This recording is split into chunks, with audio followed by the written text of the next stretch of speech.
به گزارش شرکت سایورز از درگاه پرداخت ارز دیجیتال کوینز پید حدود 7.5 میلیون دلار به سرقت رفت. این دومین بار در 6 ماه گذشته است که از این درگاه پرداخت سرقت می شود. سامانه هوش مصنوعی سایورز چندین تراکنش غیرعادی را شناسایی کرد که 6.1 میلیون دلار تتر، اتریوم، USD کوین و توکن بومی کوینز پید را برداشت کرده بود. این شرکت پس از بررسی بیشتر در سکوی ایکس اعلام کرد که بیش از 1 میلیون دلار BNB نیز در جریان تراکنش غیرمجاز از این سکو برداشت شده است.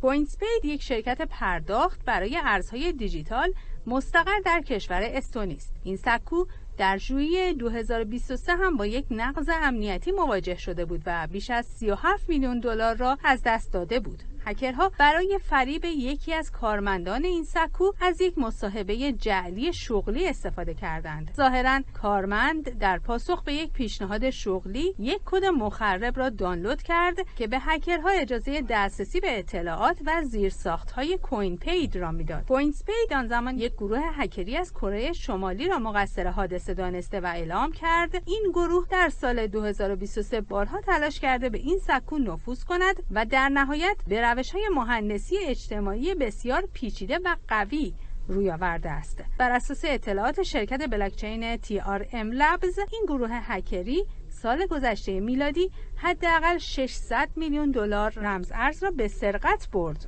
سعید سرکان، خبرگزاری صدا و سیما.